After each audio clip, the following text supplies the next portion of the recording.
വരവ് ജോജു ജോർജ് പ്രധാന വേഷത്തിലെത്തുന്ന മലയാള ചലച്ചിത്രം. ഷാജി കൈലാസാണ് സംവിധാനം, സാം സീസിന്റെ മ്യൂസിക്കാണ്. എക്സ്പെക്ട് ചെയ്തതുപോലെ തന്നെയാണ്. എന്തിനോ വേണ്ടി ഒരു സാമ്പാർ പോലത്തെ ഒരു പടം. എന്തൊക്കെയോ കാണിച്ചു കൂട്ടി, കുറെ ഇടിയുണ്ട്, കുറെ ചെയ്സ് ഉണ്ട്, ഒരാവശ്യവും ഒരു കൺവിൻസിങ്ങും ഇല്ല, ഒരു ഇമോഷനും വർക്കാവുന്നില്ല. ഇതിൽ അർജുൻ അശോകൻ, സാനിയ അയ്യപ്പൻ, സുകന്യ, പിന്നെ നിങ്ങൾക്ക് അറിഞ്ഞും അറിയാതെയും കുറെ ഫേസസ് ഉണ്ട് ഈ സിനിമയിൽ.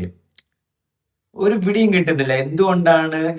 ഇതിന്റെ ട്രെയിലറും പരിപാടിയെല്ലാം കാണുമ്പോൾ തന്നെ എല്ലാവർക്കും മനസ്സിലാവും ഇതൊരു പഴയ പഴയ പഴയ ഒരു വീഞ്ഞാണ്, വീര്യം ഇല്ലാത്തൊരു വീഞ്ഞാണെന്ന്.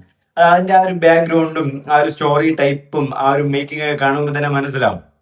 പിന്നെ ആകെ ഒരു എക്സ്പെക്ടേഷൻ എന്ന് പറയുന്നത് ജോർജ് ജോർജിന്റെ കിൻഡൽ ഇടിയാണ്. ഇടിയുടെ ആ ഒരു പവർ ഹൗസ് കിട്ടും, ആ ഒരു മാക്സിമം ആ ഒരു എല്ലാം ഫുൾഫിൽ ആവുമെന്ന് വിചാരിച്ചു. ആ ഒരു ഇടിയും ഒന്നുമില്ല. ഒരുമാതിരി ആക്ഷൻ കട്ട് പറയുന്ന പോലെ ജോർജ് ജോർജ് വേണമെന്ന് പറഞ്ഞു വന്ന് ഇടിച്ചുകൊണ്ടേ ഇരിക്കുകയാണ്. എന്തിനോ വേണ്ടി വരുന്നു, മുണ്ടെടുത്ത് ഇങ്ങനെ വയ്ക്കുന്നു, ഇടിക്കുന്നു. ആൻഡ് ഞാൻ വളരെ പ്രതീക്ഷിച്ചു സാംസിയസിന്റെ മ്യൂസിക് ഒക്കെ ചിലപ്പോ ഇനിയിപ്പം ആക്ടറിന്റെ ഒരു എന്താ പറയുക എൻട്രി ഇഷ്ടമില്ലാത്തതുകൊണ്ട് അല്ലെങ്കിൽ ആ ഒരു എൻട്രി വർക്കാവാത്തതുകൊണ്ടെന്ന് അറിഞ്ഞൂടാ, മ്യൂസിക്കും എനിക്ക് അങ്ങനെ വർക്കായില്ല. പൊതുവെ എനിക്ക് സാംസിയസിന് ഒരുപാട് ഇഷ്ടമുള്ള ഒരു മ്യൂസിക് ഡയറക്ടറാണ് എനിക്ക്. അപ്പൊ എന്താണെന്ന് അറിഞ്ഞൂടാ, ഈ പടത്തിലൊരു മ്യൂസിക്കും എനിക്ക് വർക്കായിട്ടില്ല. പടത്തെക്കുറിച്ച് പറയാനാണെങ്കിൽ പോളച്ചൻ എന്നൊരു കഥാപാത്രം ഉണ്ട്, അതുമായിട്ടാണ് ആദ്യ ഹാഫൊക്കെ ഇങ്ങനെ പോകുന്നത്. പ്രത്യേകിച്ച് എടുത്ത് പറയാനും പ്രത്യേകിച്ച് കഥയും കാര്യങ്ങളൊന്നുമില്ല. നിങ്ങൾ ഈ കടുവ സിനിമ, പൃഥ്വിരാജിന്റെ കടുവ സിനിമ കാണുമ്പോൾ അറിയാം അതിന്റെ മേക്കിംഗ്, അല്ലെ അതിൽ ആ ഒരു ക്യാമറ ലൈറ്റിങ്ങിൽ വന്ന പ്രശ്നങ്ങൾ, എല്ലാം കാര്യങ്ങളും നിങ്ങൾക്ക് അറിയാം. ആ ഒരു കഥ എങ്ങനെയാണ് പോയത്, ആ ഒരു ഡയലോഗുകൾ, പൃഥ്വിരാജിന്റെ ഡയലോഗ് ഡെലിവറികൾ, അതൊക്കെ എങ്ങനെയാണ് നമ്മൾ കണ്ടതാണ്. അപ്പൊ ആ ഒരു ടൈം, ആ ഒരു പഴയ മെത്തേഡ് തന്നെയാണ് ഇപ്പോഴും പിടിച്ചിരിക്കുന്നത്. ഒരു മാറ്റങ്ങളൊന്നുമില്ല. അതായത് ഇപ്പം സിനിമ മാറി, ഡയറക്ടേഴ്സ് മാറി, സിനിമ എങ്ങനെ എടുക്കണം അല്ലെങ്കിൽ സിനിമയുടെ മോഡുലേഷൻ ഒക്കെ മാറിയിട്ടുണ്ട്. അപ്പൊ അതനുസരിച്ച് മാറ്റ പടങ്ങൾ എടുക്കാതിരുന്നാല് തീർച്ചയായിട്ടും ഓഡിയൻസ് കൺവിൻസ് ആവില്ല. അത് തന്നെയാണ് ഇവിടെ നടക്കുന്നത്. ഇതെങ്ങനെ കൺവിൻസ് ആവാനാണ്?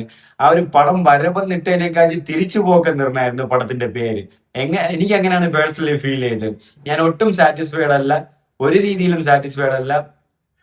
അതിപ്പം ആക്ടിങ് ആവട്ടെ, അല്ലെങ്കിൽ സ്റ്റോറി ആവട്ടെ, റൈറ്റിംഗ് ആവട്ടെ, ഡയറക്ഷൻ ആവട്ടെ, മ്യൂസിക് ആവട്ടെ, എന്തിനോ വേണ്ടി ഒരു പടം എക്സ്പെക്റ്റഡ് സാധനം തന്നെയായിരുന്നു.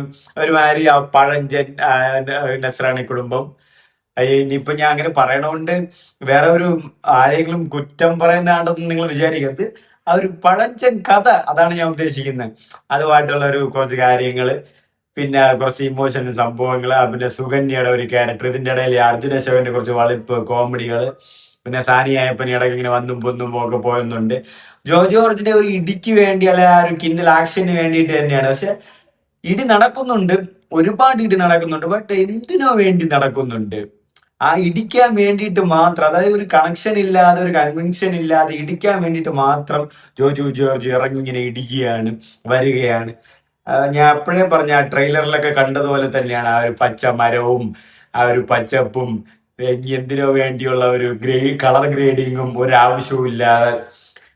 സത്യത്തിൽ പുള്ളി ഷാജി കൈലാസ് എന്നൊരു ഡയറക്ടർ തീർച്ചയായിട്ടും മലയാളത്തിലൊരു വലിയൊരു ഡയറക്ടർ തന്നെയാണ്. പക്ഷെ അദ്ദേഹത്തിന്റെ ആ കാലത്ത് അദ്ദേഹം എടുത്ത സിനിമകൾ പോലെയല്ല ഇപ്പൊ എടുക്കുന്ന സിനിമകൾ വരിക. അത് കുറച്ച് ബുദ്ധിമുട്ട് തന്നെയാണ്, അതിൽ വേറെ സംശയമൊന്നുമില്ല.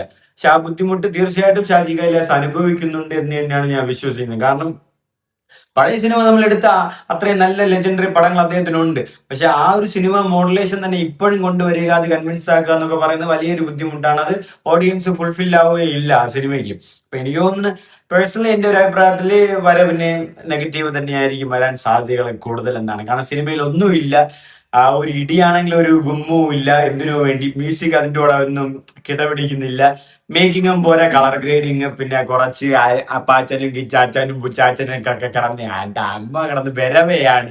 ഇതിലൊരു അടിഞ്ഞ ഇമോഷൻസ് അകത്ത് കയറുന്നുണ്ട്. ഒന്നുമില്ല, വേസ്റ്റ് ഓഫ് മണിയാണ് കണ്ടാൽ സത്യമായിട്ട്.